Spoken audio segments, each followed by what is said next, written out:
Beleza, beleza? Tá começando o Cearacast dessa semana. Você deve estar achando um pouco estranho porque o Samuel não está aqui. Mas Samuel está curtindo merecidas férias e por isso eu, Breno Rebouças, estou aqui com vocês para o Cearacast dessa semana e alguns próximos que vêm pela frente. Mas o Samuca não perdeu o posto, a titularidade é dele, ele tá ali curtindo o descanso e volta daqui a pouquinho para comandar o Cearacast. Por enquanto a gente vai tocando o barquinho por aqui e hoje comigo o nosso querido Vladimir Marques, que tá aqui com a gente hoje no Cearacast, porque a gente vai receber um convidado muito especial no programa de hoje. Você que está nos acompanhando aí pelas plataformas de áudio, não vai ver, mas vai conhecer quando ele falar. E assim, ele dispensa apresentações. O torcedor do Ceará conhece muito bem. São muitos títulos, eu até relacionei aqui, ó. Vamos ver para ficar fácil. 8 passagens pelo clube. 338 jogos, 302 como titular. 40 gols, 52 assistências, 79 vezes com o capitão. Acho que já tá fácil por aí. Já o torcedor vai Mas, pra acertar. ficar mais fácil, 4 estaduais, 2 Copas do Nordeste, acesso pra Série A e um dos ídolos mais recentes da história do clube e que o torcedor tem gravado na memória. Ficou fácil, não ficou, Vlad? Ah, ficou fácil. Eu acertaria. Senhoras e senhores, Ricardinho está aqui conosco hoje no Cearacast. O maestro, como é mais conhecido pelo torcedor, vai falar um pouco da história dele no Ceará, vai falar um pouco também sobre o que ele vem acompanhando desse momento do Ceará. Tudo isso nesse bate-papo de hoje no Cearacast essa semana. Ricardinho, primeiro de tudo, satisfação recebê-lo aqui. Seja muito bem-vindo. O torcedor do Ceará certamente vai estar aqui de frente para a TV, no YouTube também, ou ali com o fone no ouvido, porque você é sempre uma atração à parte para os alvinegros. Tudo bem? E apresentação, né? Fico até constrangido, meu velho. Obrigado, Breno, Vlad, obrigado pelo convite. É um prazer enorme poder estar batendo esse papo, estar conversando, né, sobre algo tão incomum, né, comum para nós, que é sobre o Ceará, né, sobre essa identificação, sobre as histórias aqui dentro do clube, né? Te agradeço e já deixo um grande abraço para todos que estão nos ouvindo. Ricardinho, eu queria começar esse bate-papo falando do momento hoje do Ceará, né? Você que é um cara muito identificado com o clube, acho que por onde você passa, depois do Ceará, você já vestiu 3 camisas, mas sempre quando fala Ricardinho, a gente lembra do Ceará. E naturalmente que você acompanha o Ceará hoje. De cara eu vou pergunta logo de cara para começar assim, acesso, dá para o Ceará ainda? Você está acompanhando? Você acha que é possível o Ceará chegar nessa Série A? A gente sabe que a conta matemática é uma conta complicada, mas a matemática diz que sim. Acredita ainda, especialmente com essa mudança de comando, veio Wagner Mancini, tem parado agora de alguns dias. Dá para organizar e para conseguir o acesso ainda? Eu acredito muito, né? O pessoal, às vezes tu encontra, né? O pessoal pergunta, pô, o nosso Ceará, Ricardinho, pô, esse ano não vai, né? Falei, vai, temos que acreditar até o final, né? Eu sou muito positivo em relação a isso. Tem grupo para isso, né? Tem um grupo qualificadíssimo. Com uma chegada agora, né, do novo treinador, do Mancini, não tive o prazer de trabalhar com ele, mas muitas informações muito boas, né, sobre o trabalho do Mancini. E ele tem uma identificação, conhece o clube, jogou aqui, foi campeão também como atleta e como treinador, né? Então, é um momento novo, momento que todos têm a oportunidade também de iniciar, né, da agora, de um novo trabalho. E eu creio sim que o Ceará pode ainda conquistar, né? Tivemos outros momentos, né, mágicos assim de permanência, onde nós tínhamos que, de 8, 9 jogos, conseguir 8 vitórias, em 2015, né, 2018 também. Então, por que não agora em relação a um acesso, né? Por que não buscar e ter uma arrancada para esse acesso? Então, eu vejo que é muito possível, é lógico, né? Fala assim, pô, é possível, mas estatísticas hoje talvez falam em 10% de probabilidade de subir. Pô, mas já ganha mais uma, ganha a segunda seguida, já passa para 20. Daqui a pouco busca uma vitória fora de casa, já na sequência, são 3 vitórias. Né? Uma distância que talvez de 8 pontos passa a ser de 5, 4, e aí tem confronto direto. Então, tudo pode mudar, né? Lógico que é jogo a jogo, mas eu acredito sim que o Ceará tem totais condições de buscar ainda e brigar por esse acesso. E de acesso ele pode falar bem, porque ele estava lá em 2017, como você também estava lá, em Criciúma. Eu estava também, né? Estava a gente também. não trabalhava junto, mas nós estávamos lá, eu lembro bem, Exatamente. naquele acesso lá em Criciúma. Vai lá, Vlad. Olha, Ricardinho, você falou muito bem nessa questão da probabilidade, né? E eu lembro que quando o Ceará estava naquela Série B de 2017, ele também teve troca de treinador. Quando o Marcelo Chamusca chegou, o Ceará estava também numa zona intermediária, ou seja, o trabalho precisou ser refeito, reformulado e vocês conseguiram engrenar, né, para subir de divisão. Aí eu te pergunto, o jogador, quando está dentro do elenco ali, participando de transições, de troca de treinador, em que momento o jogador continua acreditando ou para de acreditar? Porque você falou em 2015, né, que foi o ano também que o Ceará conseguiu uma reação incrível na Série D para permanecer, né? E depois também na Série A de 2018, né? Ou seja, o Ceará ele tem esses momentos de reviravolta, né? De virada de chave. Nesses momentos que você participou, quando foi que deu aquele estalo que realmente ia acontecer? Eu acho que tu falaste bem, né? Na troca com o Chamusca, o próprio Chamusca teve um momento ali também de desafio de encaixar um melhor time, né? De engrenar 2 vitórias seguidas. Eu lembro que nós vencíamos um jogo, perdia o outro, empatava, voltava a ganhar. Então, não tinha ainda dado aquela tracionada, né? Realmente aí passado aquela convicção, né? Pro torcedor. E se eu não me engano, deve ter sido ali numa virada de turno, início de segundo turno, que nós tivemos uma boa sequência de resultados. Eu lembro que é o jogo, né, em relação ao que nós estávamos perdendo para o Brasil de Pelotas em casa, que aí o torcedor acabou pedindo, né, o meu nome para eu poder entrar, e aí o professor me colocou, a gente empatou o jogo e viramos depois no jogo, e eu lembro que a partir dali realmente acabou criando uma conexão bacana, novamente, né, de torcedor, de time. As peças também foram se encaixando, né, Lima, Elton, o Leandro Carvalho, o Arthur, quando entrava no lugar do Elton, também fez gols decisivos também, né, naquele campeonato. E a gente também com uma defesa, os laterais também muito bem postados, né? Foi começando a criar aquela sinergia de time, aquele entrosamento, as qualidades de um já. Eu lembro que o professor ele queria muita velocidade, né? Uma Série B também pede isso, né? E aí ele estava usando o Leandro Carvalho, Cafu e Lima, né? 3 jogadores também de muita velocidade, do drible, mais agudos, né? E aí, a partir do momento que realmente eu começo a ter mais espaço de novo no time, a gente começa a criar mais situações, a gente começa a envolver mais. Então, uma troca, às vezes, né, faz uma importância desse encaixe, né, desse time, dessa engrenagem, né? E aí vai o feeling, vai dessa liderança do comandante de perceber e de poder utilizar todos dentro do grupo para fortalecer cada vez mais a equipe, né? Você falou uma coisa interessante aí das características da Série B. De fato, é uma competição que tem suas peculiaridades. Essa Série B que você vem acompanhando, você acha que tá uma Série B mais complicada ou menos em termos de adversários? Porque a gente não tem nenhum aqueles times, por exemplo, do ano passado, que chamavam-se de Super Série B, porque tinha Cruzeiro, tinha um monte de time Tinha o assim, Grêmio, tinha tinha o o Vasco Grêmio, e o tinha o Bahia. Vasco, né? O que você tem avaliado dessa Série B? E também, por exemplo, do G4, que a gente tem visto que o G4 não tem mudado tanto, né? Se você tirar o Vila Nova, que caiu um pouquinho agora, já é eu acho que o 7º colocado por ali, Exatamente. e o Criciúma saiu Criciúma, que também. também saiu um pouquinho, mas voltou. Você teve o Guarani também oscilando. O Atlético Goianiense, era isso que eu queria dizer. Também teve um tempo lá e também caiu. Fora esses, os outros 5, 6 ficam sempre ali, né? Você tem Vitória, você tem Sport, você tem Criciúma, Novo Horizontino, o próprio Guarani pertinho ali. Como é que você tem observado essa Série B? O Guarani, eu acho que foi para segundo, né? Ele Foi ganhou, pra Ganhou segunda. ontem da foi pra segunda. Chapecoense, né? E para tu ver como é muito parelho realmente as competições, né? A distância, né, de tu ganhar e perder uma partida, ela é uma linha tênue ali, realmente é o detalhe, né? Isso que é a graça do futebol, né? Às vezes tu tem um melhor time, tu não consegue vencer, ou tu é o líder do campeonato, tu joga contra o último da competição e vai fazer um jogo difícil, vai ser realmente pau a pau, né? Mas o próprio Vitória ele já iniciou muito bem a competição e depois acabou caindo, né? Acho que até chegou a sair do G4 e não sei se houve uma troca de comando lá e acabou voltando. Hoje lidera novamente. O Guarani muito bem, né?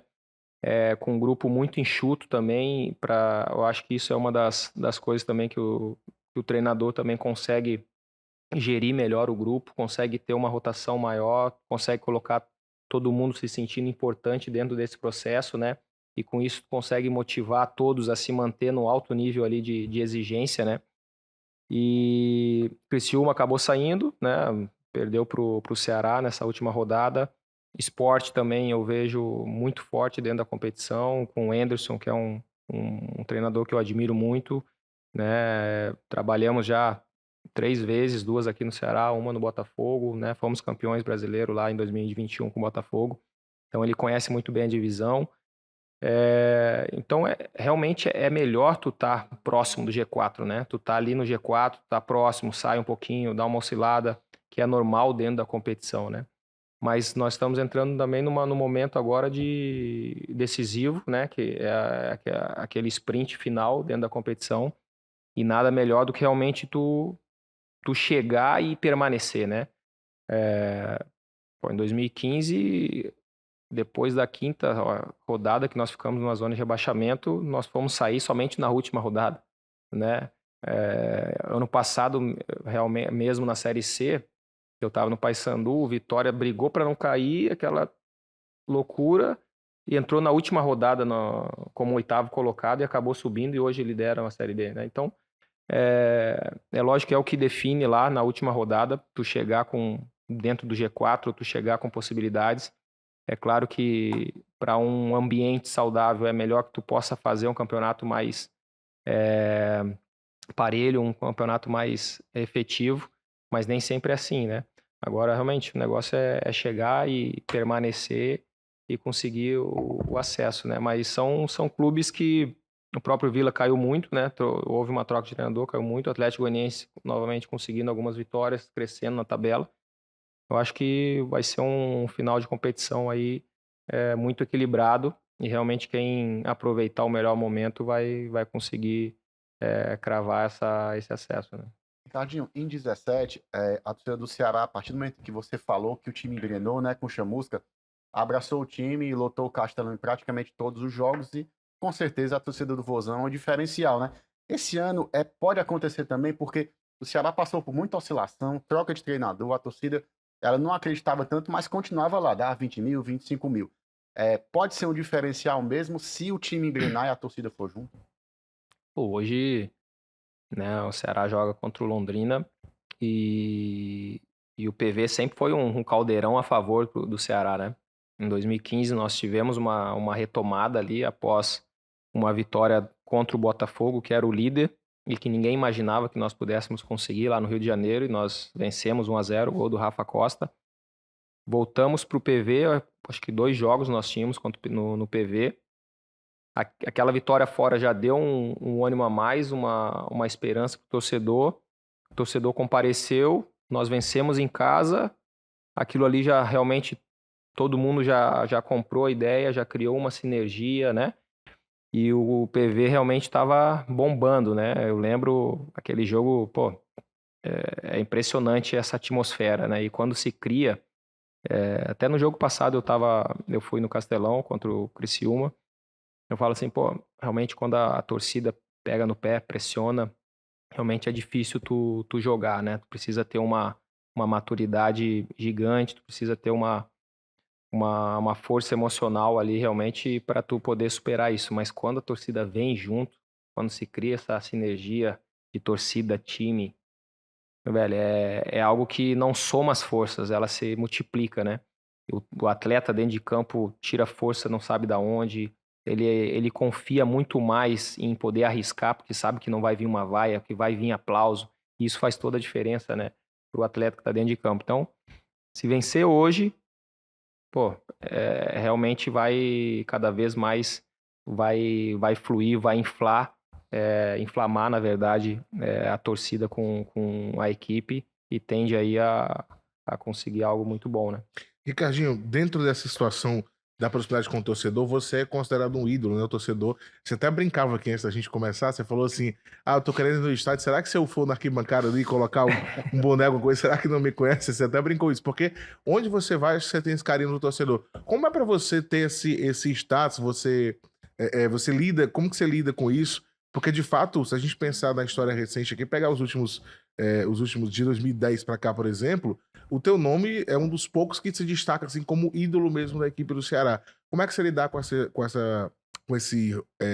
posso falar rótulo, né, também? e essa proximidade com o torcedor do Ceará, que eu repito, né, o que eu já falei aqui, você teve passagem por outras equipes, mas mesmo assim, você jogando no Botafogo, no Paysandu, quando você Floresta jogou no agora. Floresta, agora recentemente, quando você jogou na Arábia, se falava Ricardinho, é o primeiro nome que se pensa é Ceará.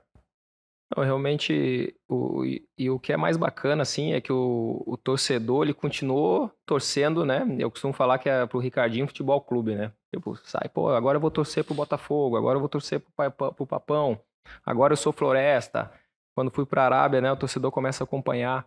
Então, isso é bacana, né? Quando o torcedor cria, né, essa identificação com o atleta e continua acompanhando, continua prestigiando ali, né? E é realmente impressionante, assim, tu tá em outros clubes, mas as pessoas conhecem e falam, pô, tu é o Ricardinho do Ceará, né? Tipo assim, sempre voltado ao Ceará, né? Por ser uma identificação muito forte com o Vozão. Eu costumo falar que tu não sabe realmente a dimensão que tu tem ou representa, né, pro torcedor. Tu acaba lembrando, tu acaba tendo aquilo avivado no teu coração novamente quando há uma aproximação de torcedor, carinho, seja numa mensagem numa rede social, ou seja num encontro num shopping, né? Algumas semanas, não, logo quando eu acertei no Floresta, eu tava no shopping e, pô, duas senhoras se aproximaram, né, de mim, tipo, a hora que me viram ali, pediram, aproximaram para tirar uma foto, uma se emocionou, abraça, aquele abraço carinhoso, né? Tu fala, caramba, olha o que que tu representa, né? Olha a dimensão que realmente um atleta tem, a capacidade que um atleta tem de influenciar uma geração, né? Uma idoso, criança, adulto, enfim, todo torcedor. E eu realmente sempre tive isso muito naturalmente comigo, mas ao mesmo tempo uma consciência que tu é uma influência gigante dentro dessa atmosfera, dentro dessa esfera que é o futebol, né? Uma paixão nacional e, pô, torcedor do Ceará, né? Milhões de torcedores que acompanham. Então, é lógico que não vai conseguir agradar todo mundo, né? Mas realmente, quando tu tem uma consciência sobre isso, tu começa a ser ainda mais intencional em poder fazer a diferença e influenciar positivamente, né? Exatamente, Ricardinho. Eu lembro de um episódio que o Ceará tinha sido campeão, né, da Copa do Nordeste, né? E na época eu fui buscar uma sobrinha na escola, né? Muita gente com a camisa do Ceará e tinha uns 3 meninos com a camisa do Vozão cantando a música quer jogar, Ricardinho vai te ensinar, né? Quer dizer, o torcedor ele teve uma identificação contigo pela tua qualidade, né? Te chamar de maestro, regir ali o meio de campo, seja de volante, seja de meia. É, Ainda está muito presente isso na tua vida, assim, porque quando eu era setorista do Ceará, a gente conversava com torcedores, principalmente torcedor mais novo, eles te viam como ídolo, teu ídolo, tal, a gente perguntava, Ricardinho, né? A gente via muitas ações do clube, né? Tu estava sempre lá, batia foto com os torcedores. Isso ainda está muito vivo na tua memória e hoje em dia isso também continua acontecendo? A criançada ainda te vê com o cara do Vozão? Não, e é impressionante, né? Assim como tu vai percebendo nessa questão de geração, né? Tu costuma falar, pô, uma geração de 10 anos, né? E, pô, atletas ali que por exemplo, hoje, que esteve comigo no Floresta, né? O Davi, o Pedro, o Igor, atletas que eram mais novos quando eu jogava no Ceará, que era de arquibancada, que era torcedor, e hoje, até um pouco atrás, a gente estava treinando junto, convivendo junto, concentrando, jogando, né? E torcedores também que me encontram, às vezes, no estádio, quando eu vou assistir, ou até mesmo na rua, fazem questão de mostrar, pô, tu lembra essa foto aqui? Pô, lá de 2013, 2014, e realmente eram crianças, hoje já estão barbado, velho, né? A gente fala, né? E, então é bacana demais tu falar, caramba, olha o quanto realmente, né, tu influenciou uma geração, né? As pessoas guardam aquela foto com carinho e às vezes fazem o antes e o depois, né? E aí eu costumo brincar, pô, Deus tem sido generoso com a gente, então melhor hoje, né? E aí a gente brinca um pouquinho, mas é bacana demais poder fazer essa reflexão de 10 anos atrás, por exemplo, né? 2013 para hoje, né? Então, uma criança que tinha 10 anos hoje está com 20. Então, realmente, tu para pensar e refletir sobre isso é legal pra caramba. O Breno falou no preâmbulo do programa, que você é muito ídolo, e a gente do Diabo, a gente fez uma enquete há uns anos atrás para montar o Ceará do século XXI, né? E tu tá no meio do campo, tu tá com 66% de aproveitamento ali no torcedor, na votação. Acho que o Luiz Otávio teve 75%, e naquele time ideal do Ceará do século, tu também tava, o treinador até o Marcelo Chamusca.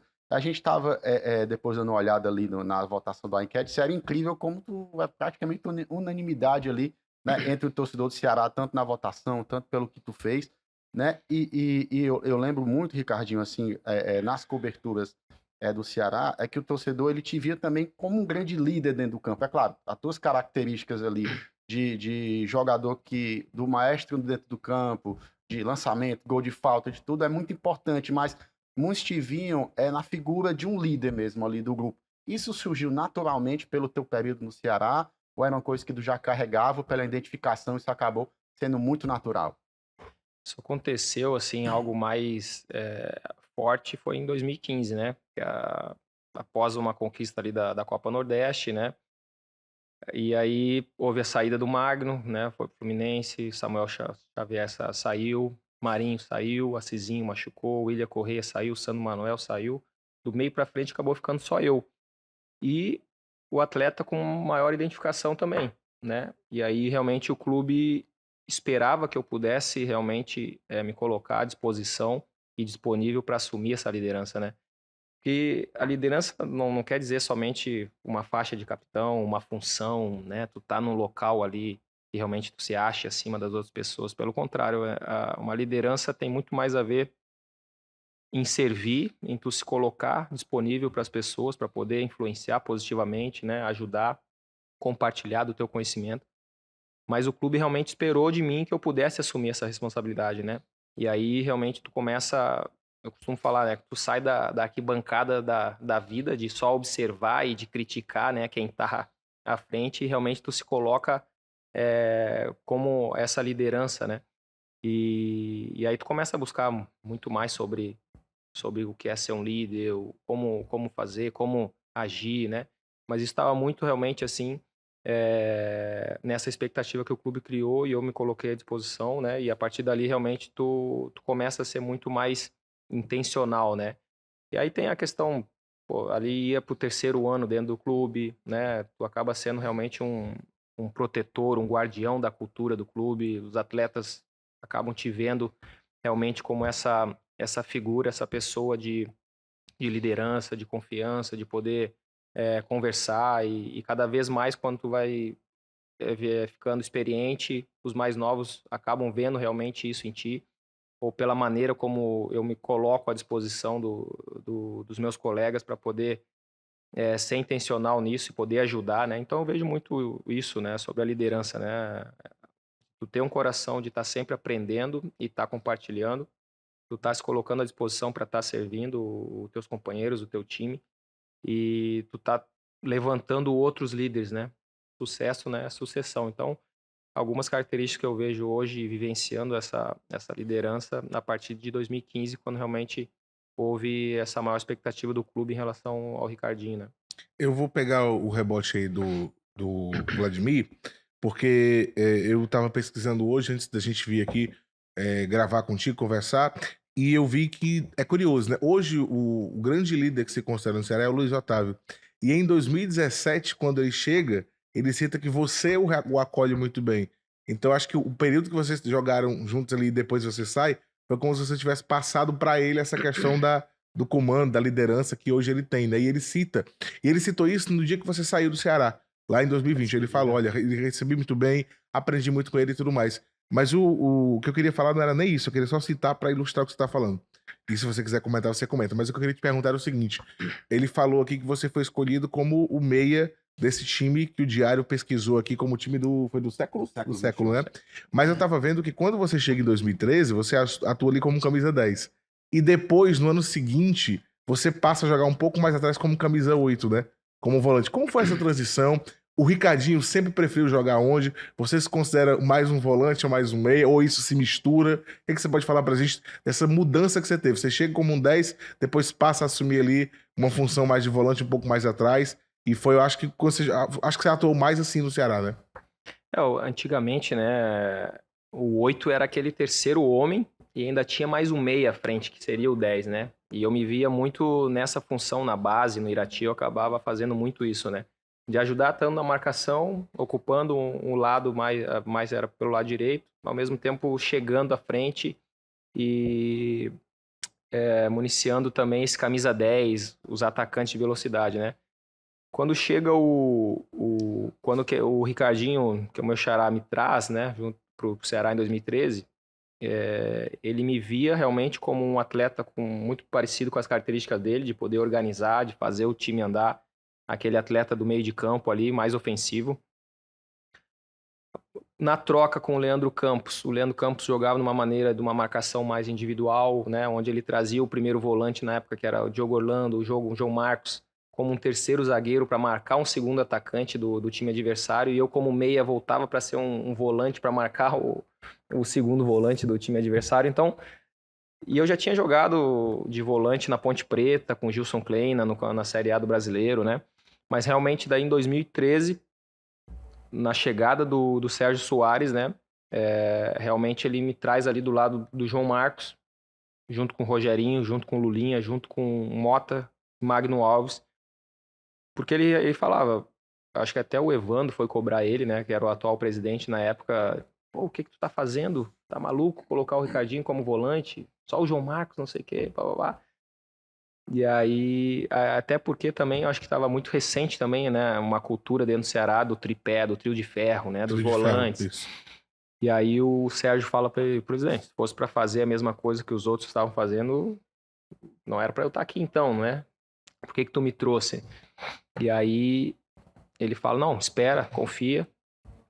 E aí realmente o nosso time, pô, ele conseguiu colocar no nosso time que todos precisavam marcar, todos precisavam jogar. E um time muito ofensivo que gostava de ter a posse de bola. E ao mesmo tempo, pô, o João se desdobrando na marcação, cobertura, né? Mas que deu muita liga, né? Tanto que a gente ainda brigou para subir em 2013, né? No último jogo ainda contra o Joinville. Mas, se eu não me engano, o Sérgio Soares chega, a gente estava em 15º ou 16º colocado, ou 14º. E ali a gente tem uma retomada bacana, né? Mas no melhor momento depois, eu sempre acabei jogando um pouco mais atrás, né? Como um segundo volante, como com o Anderson eu já acabei jogando até de primeiro volante em 2019. Né? Ele acabou ainda me tirando ainda algo mais em 2019. Nós tivemos ainda uns bons momentos ali ainda. Eu era o segundo em assistência, jogando como volante dentro da competição, né?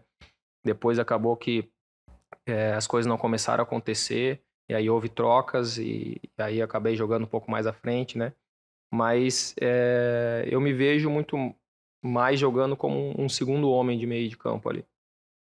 Ricardo, essa questão do posicionamento é interessante realmente, né? Porque o Ceará tinha uma cultura ali do trio de ferro, né? João Marcos, Heleno Michel, aquele time que subiu, né, para a Série A em 2009. Então, o Sérgio Soares, ele tinha uma característica mesmo de montar times mais soltos, times mais ofensivos, tanto é que ele mudou, né, o teu posicionamento e até um pecado aquele time do Ceará não ter subido, né, Ricardinho? Porque era um time muito bonito de ver jogar, muito ofensivo, né? E realmente dava espetáculo na Série B. O que faltou ali pro Ceará conseguir um acesso naquele ano? E em 14 também o Ceará teve uma eliminação muito traumática na Copa do Brasil pro Botafogo, né? Que é aquelas coisas do futebol que você não consegue explicar. Eu lembro que na pandemia eu entrevistei o Sérgio Soares no antigo quadro que a gente tinha aqui, e ele falou que foi determinante ali para essa eliminação para complicar a chance de acesso do Ceará. Subir é sempre um detalhe, né? Às vezes o time é muito bom e acaba não conseguindo o objetivo, né? Tu fala especificamente de 2014, né? Realmente, sair pro Botafogo naquele momento da Copa do Brasil, se criou uma expectativa, né? Porque nós tínhamos eliminado ali o Inter na fase anterior. E da maneira como foi, né? Porque foi... Acho que o Ceará chegou a abrir 3-1, se não me falha a memória, né? Contra o E o Botafogo. Botafogo vira, né? No Castelão. Fizemos 1-0. Se eu não me engano, não sei se o Botafogo fez 2-1. E a gente virou para 3-2. Aí os 2 gols do Botafogo nos acréscimos. Nos acréscimos, exatamente. Então o Botafogo O, chegou a virar primeiro, eu não lembrava. o quarto gol deles, eu acho que é do André Bahia, o zagueiro, já tinha passado do desconto que o árbitro tinha dado, né? Acho que ele deu 4 minutos e foi aos 49:30, eu acho, o gol dele. Mas realmente foi um jogaço, um jogo aberto, né? Nós já tínhamos vencido o primeiro jogo, né? Erramos um pênalti lá também, poderia ter tido uma vantagem ainda maior. Mas eu vejo que foi um dos fatores, talvez, que foi determinante para nós não conseguirmos o acesso, né? Se tu olhar para uma ótica que nós iríamos somente focar no brasileiro, pô, talvez era tudo que ou a gente poderia estar falando, pô, se a gente chegasse até mais longe na Copa do Brasil, pô, será que não foi isso que acabou cansando o time? Né? Essa sequência de jogos, aí tem a ver também a questão da logística aqui, né, no Ceará, acaba que tudo são viagens mais longas, acaba prejudicando um final de temporada, fisicamente, talvez tu não consegue estar mais entregando aquilo que tu entregava algumas rodadas atrás. Então eu vejo que sempre são vários fatores, né? Nunca é um fator determinante assim para quando o objetivo não acontece, né? Mas com certeza foi um trauma ali que se criou onde todos estavam esperando, né, uma classificação, né? Eu lembro bem, eu estava no estádio, eu trabalhava nessa época na Federação Cearense de Futebol e eu estava lá e eu lembro da reação dos torcedores assim, incrédulos, porque pela maneira como foi, eu não lembrava exatamente a disposição, eu até achava que ela, na minha cabeça ela tinha construído um placar até mais aberto, mas vocês me recordaram aqui que não foi assim, mas de toda forma eu lembro bem do que você está falando, foi realmente um trauma. Eu estava lá no dia, observava assim, os torcedores assim saindo, porque o Ceará vinha muito bem na temporada, né? Não era só na Copa do Brasil, e aquela queda Na realmente eliminação foi... do Inter, né, o Ricardinho jogou muito, fez Sim, um gol sim. no Beira-Rio, não foi, Lembro bem. Ricardinho? Realmente o Ceará estava voando naquele tempo com o Sérgio Soares, infelizmente foi eliminado ali daquela forma pelo Botafogo. Agora, Ricardinho, a gente tá falando aqui, a gente já abriu falando aqui das tuas conquistas, né? Me corrija se eu estiver errado, eu vou repetir. 4 estaduais, 2 Copas do Nordeste, inclusive acho que as duas invicto, né? Duas Sim, invictas. As duas invicto. E o acesso para a Série A do que eu consegui lembrar aqui. O que faltou alguma coisa você conquistar que você disse assim, poxa, eu queria ter conquistado tal situação com o Ceará? Alguma coisa faltou que você queria ter conquistado e não, de repente não conseguiu com o Ceará? Talvez ter participado, né, desses jogos internacionais, né, de Sul-Americana ou de quem sabe até ter conquistado uma vaga numa Libertadores. Eu acho que realmente ficou algo a mais realmente nesse sentido de conquistar ou de ter atuado com a camisa do Ceará num jogo internacional, né? Mas ao mesmo tempo tu entende que pô, o teu legado ou a tua atuação foi até aquele momento, né? Para que outros pudessem realmente estar presente, né? Como foi. E eu sempre na torcida pelos meninos que vivenciaram isso, que estiveram aqui, né? Infelizmente o Ceará acabou caindo, mas tem tudo para voltar à Série A. É um time estruturado, é um time onde os processos são bem definidos. Realmente o Ceará tem cada vez mais crescendo, né? E tem as perspectivas aí de estar num cenário principal do futebol e estar brigando por essas vagas, competições internacionais e quem sabe daqui a uns anos até por algo maior, né? Eu vou pegar de novo o rebote da tua resposta, porque eu lembro que quando você...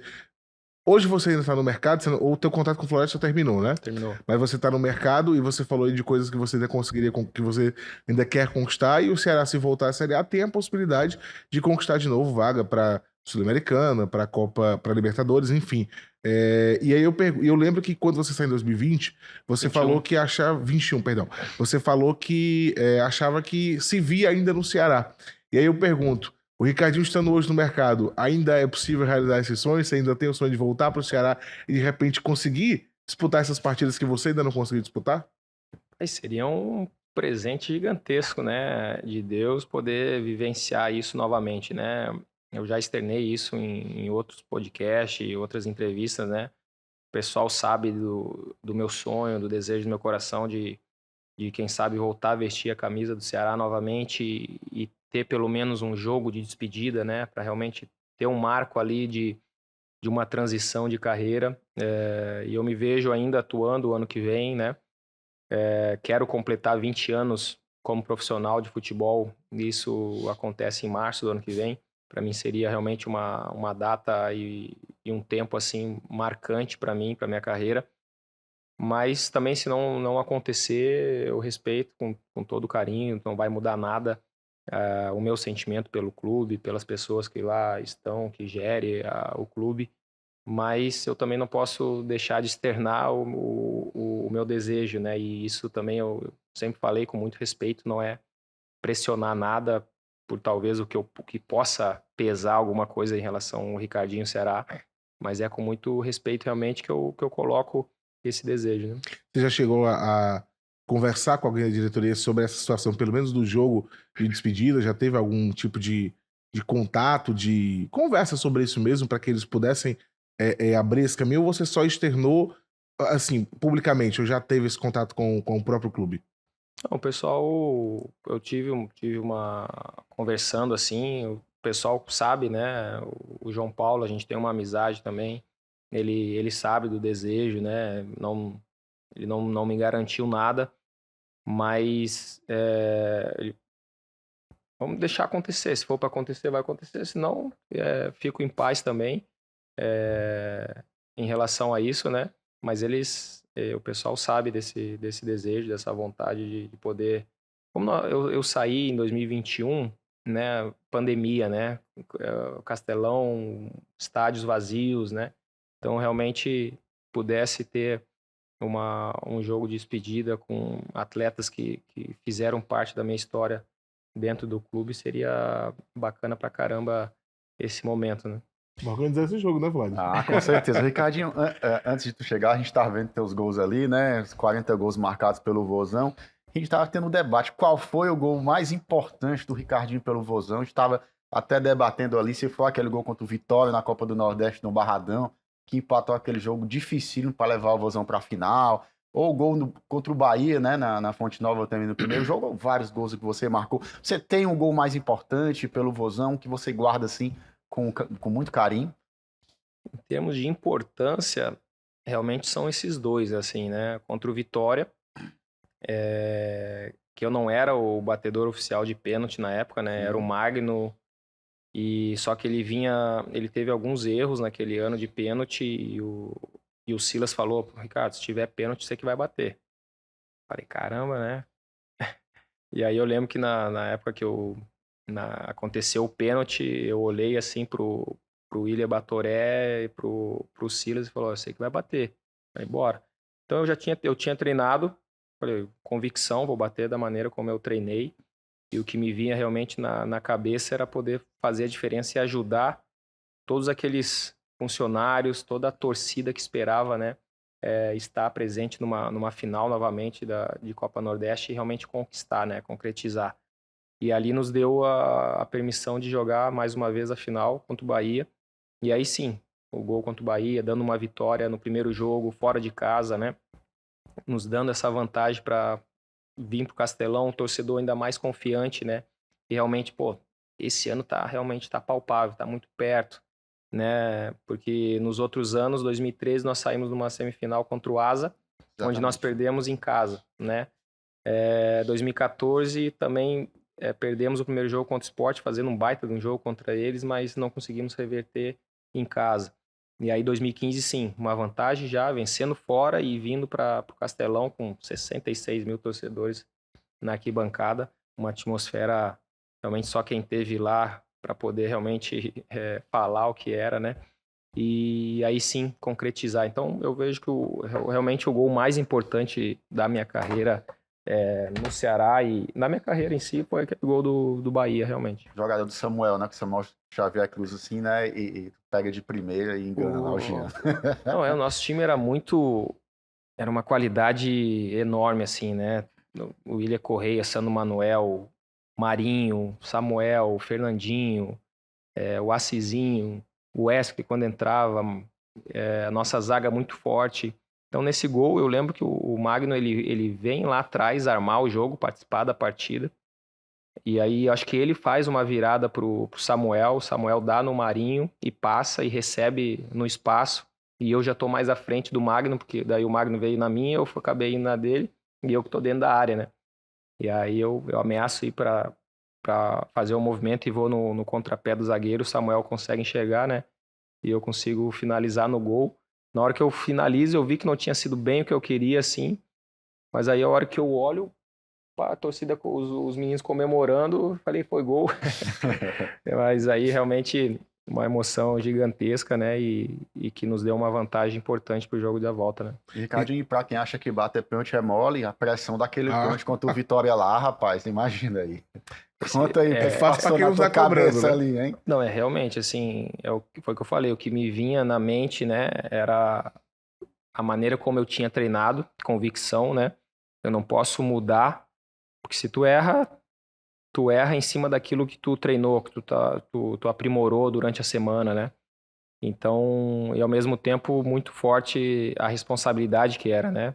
Pro torcedor, para nós, para os funcionários que lá estavam esperando, né? Esse momento de passar novamente para uma final de Copa Nordeste. Mas graças a Deus deu tudo certo, né? E realmente ah, esse vínculo, essa identificação cada vez mais que tu se cria são com gols importantes, né? E são momentos difíceis, momentos decisivos que tu se coloca à disposição para poder estar à frente, né? Ricardinho, em 15, naquele momento que a gente falou em 15 do time da Copa do Nordeste, cara, aquele time massa, você citou os jogadores que tinham. No começo do programa você falou dos jogadores que saíram, aquela Série B foi complicado por causa disso. Você liderou aquele time, né? E eu lembro que naquela partida final contra o Macaé, a gente cara, o Ricardinho tá jogando no sacrifício. Ele tá jogando no sacrifício, o jogo era um jogo de vida ou morte pro Ceará. O Ceará tinha que ganhar aquela partida e tu tava levando o time nas costas. Você jogou no sacrifício aquele jogo mesmo, que era um jogo essencial pro Ceará permanecer, né? Vlad, eu não lembro o minuto certo da partida do primeiro tempo ali, mas eu senti um estralo no joelho, acho que devia ser uns 20 e poucos do primeiro tempo, e aquele estralo eu perdi a estabilidade do joelho, da corrida. Falei, caramba, uma dor do lado aqui assim. Só que eu não pedi pra sair e o Lisca também não me tirou. Mas só que foi nítido, né? A minha mecânica de corrida mudou. Eu tava puxando a perna, eu não tava sentindo mais aquela confiança para poder correr normal. Eu tava sempre com a cabeça ali. E eu continuei. Falei, vou no jogo mais importante do ano, né? Eu não vou pedir para sair e o Lisca também não me tirou. E eu fiquei até o fim do jogo. Depois, no final da partida, eu fui fazer uma ressonância e realmente constou, né? Uma lesão novamente na cartilagem, né? Onde eu já tinha feito uma cirurgia aqui, né? E aí, eu falei, pô, não tinha como tu ficar de fora, né? No momento decisivo, tu vivenciar desde a sexta rodada numa zona de rebaixamento, e o que foi aquela pressão ali, né? Desde, acho que de julho e realmente nós fomos sair em novembro, né? Casa, trabalho, trabalho, casa. Às vezes, quando tu ganhava uma partida, tu conseguia sair, ter um momento de lazer com a família, mas muita pressão e realmente foi o momento mais, tirando a minha despedida, né? Da surpresa que o clube fez para mim, realmente foi o momento mais emocionante ali da minha carreira pós um jogo. Nem nas conquistas eu me emocionei daquela maneira como foi aquela permanência lá depois do jogo do Macaé. Ricardinho, você falou aí que ano que vem, em março, completa 20 anos de carreira. Eu não sei se também você está planejando que seja o teu último ano ou não, mas a minha pergunta não é nem sobre isso. É porque eu lembro também que quando você saiu, você falou que se via muito também no pós-carreira no Ceará. E você, quando terminar a carreira de jogador, então, imagino que você queira continuar no futebol. E você se vê como? Como treinador, como um dirigente, como um cara que pode ser um agente de atletas. Como você se vê no pós-carreira? A gente sabe que você ainda quer pelo menos mais um ano de entender, mas como é que você se vê já no pós-carreira? Eu me vejo muito mais na parte da gestão, né? Podendo liderar pessoas, né? Eu vejo que eu já me vi antes muito mais querendo ficar dentro de campo, né? Mas desde quando eu saí do Ceará em 2021, que eu comecei a estudar, fazendo cursos, e realmente eu me identifiquei muito nessa parte da gestão. Eu vejo que eu posso contribuir muito mais com o clube e com as pessoas, podendo percorrer, podendo atuar, tanto com atletas, como comissão, como diretoria, presidente, né? eu me vejo muito mais hoje nessa parte da gestão. No Ceará? Pô, seria incrível, né? Poder começar uma nova carreira, uma nova função num clube que por anos foi a extensão da minha casa, né? É assim que eu sempre me direcionei ao Ceará. Eu sempre falava, Ceará para mim aqui é a extensão da minha casa, de tão bem que eu me sinto, quanto as pessoas me fazem também se sentir em casa aqui dentro do clube, né? Então seria um presentaço aí, né? Você se fixou aqui no Ceará? Você mora hoje aqui no estado do Ceará? A gente fixou residência aqui desde quando eu saí do clube, mas as nossas coisas, a nossa casa permaneceu aqui, né? Nós temos a Manu, que é a nossa pequena, com 3 anos, que é uma cearense, né? Nasceu bem no começo da pandemia, dia 27 de março de 2020.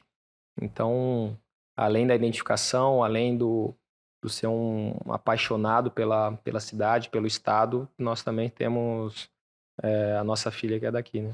Reta final aqui do nosso podcast, Vladimir, a gente tem cerca de 4 minutinhos, a gente pode usar para perguntas mais curtas, assim, uma espécie de bate-bola. Vai lá. Não, Ricardinho, Passou rápido, hein? Rápido demais. Passou hein? rápido demais, né? Eu tava lembrando assim, a gente tava vendo ali teus gols e tudo, e cara, como o Ricardinho batia falta, né? Tipo assim, hoje em dia você vê pouquíssimos gols, né? Dessa forma. Não tem especialista, mas tem pouquíssimos especialistas hoje em cobrança de falta. Exatamente. Essa que é a verdade. A gente viu golaços teus contra Vasco, Criciúma, né? Gols contra a Ponte Preta, vários. Asa de teus Arapiraca. aquele na Copa do Nordeste, Mogi Mirim. né? A gente viu, cara, qualidade, e o Ricardinho tinha demais pra isso. Tem segredo? O que é que tu pode dizer pra essa garotada que tá começando, que tá começando no futebol e que dá um pouquinho a mais pra bater falta? Eu vou esticar um pouco mais a resposta agora, mas só para fazer ainda mais sentido, né? Eu lembro quando eu era criança, eu pegava a bola, ia sozinho para o campo da minha cidade e ficava treinando sozinho. Com uma bola, sem goleiro, só colocava uma camisa pendurada na gaveta lá, né, no ângulo, né? E ficava tentando acertar a camiseta. Treinando. Eu me empreguei numa Taça São Paulo em 2004, quando eu joguei com 2 gols de falta, né? Um contra o Irati, que foi o clube que acabou me levando depois, e o outro contra o Ceni de Mato Grosso. Eu entrei no jogo, estava no banco, entrei no jogo, aconteceu a falta, peguei a bola, bati, fiz o gol de empate. Depois no outro jogo fiz outro gol de falta e aí o pessoal acabou me levando para o Irati, né? Mas antigamente nós tínhamos muito mais tempo, né? Nós treinávamos muito mais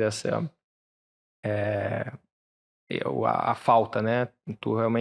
Às vezes o treinador direcionava um período ali para tu ficar treinando falta. Tu batia ali, então, em torno de 50, 60 faltas, deixava tu treinar pós-treino, né? Hoje em dia, com o avanço da parte de fisiologia, parte física, né? Aumentou também o nível de entrega também semanalmente, né? Tem metas para tu bater, tem que atingir tantos quilômetros por semana, e jogo, intensidade. Hoje, os fisiologistas, os preparadores físicos acabam te barrando um pouco, né? Não, bate só 3, 4 faltas aí, tá bom, senão corre o risco aí de tu lesionar, pô,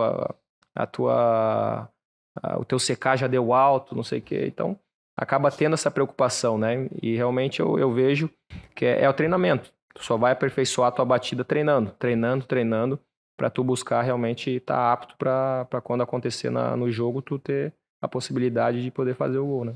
Ricardinho, perguntas rápidas. Quem foi o melhor técnico com o qual você trabalhou até hoje? Anderson Moreira. Anderson Moreira. O cara que fez melhor dupla contigo ali no meio de campo. Se você tivesse que escolher um jogador para fazer uma dupla ali. João Marcos. Correu muito por mim, né?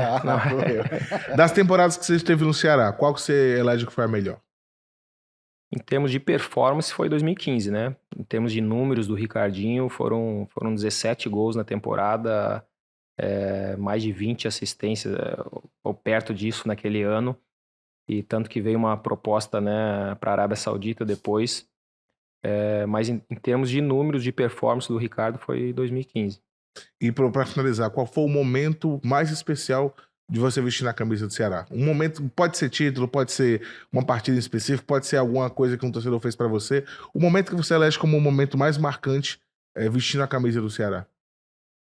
Eu acho que foi um jogo contra o Internacional de Porto Alegre, lá em Porto Alegre, né? Onde a família em peso foi para Porto Alegre e praticamente 100% são colorados, são Inter, e naquele momento estavam torcendo pro Ceará, estavam torcendo pro Ricardo, né? E poder dar uma assistência e fazer um gol no final da partida ali realmente acabou coroando, né? Aquele momento, a família presente, pai, vó, mãe, irmãos, amigos, primos, realmente foi um jogo marcante assim na minha carreira, além de estar jogando e estar fazendo um gol também contra um time do meu coração. O nosso tempo acabou, mas eu queria só fazer uma última pergunta, porque assim, só para pegar esse momento de atualidade, a gente tá vendo que hoje o futebol árabe é o Eldorado, né? Tá todo mundo indo pra lá. E você foi um cara que foi há um tempo atrás, você foi lá em 2016, não foi isso? Pro futebol árabe. Realmente é o Eldorado? Dá pra você, jogando um ano lá, resolver a vida? Uma resposta curtinha, porque o nosso tempo tá acabando, mas eu queria perguntar por esse hype hoje do futebol árabe, até passando em TV aberta e tudo. Dá realmente com um ano pro cara fazer lá o pé de meia, como a gente chama? Mas como eles estão abrindo a mão hoje, né? Realmente não tem como, né? É um custo de vida muito baixo, porque é um país ainda que não tem muitas coisas liberadas, né?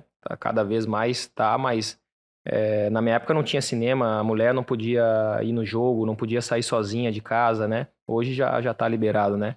Mas realmente para uma pessoa, para um atleta que vive uma vida simples, tu poder estar atuando lá uma temporada, com certeza tu vai guardar um dinheiro que tu talvez nunca conseguiu guardar aqui no Brasil, jogando aí 10 anos, né? Ricardinho, muito obrigado pela participação aqui no Ceará Cast. Vladimir, legal estar aqui com você hoje também, nos ajudando a fazer esse programa. E a você que nos acompanhou, fique sempre ligado. O Ceará Cast está disponível no YouTube e na TV Diário, também no seu agregador de podcast preferido. E a gente volta também aqui na TV na próxima semana com mais um convidado, sempre falando coisas a respeito do Ceará Sporting Clube, porque afinal de contas, nós estamos no Ceará Cast. Até mais!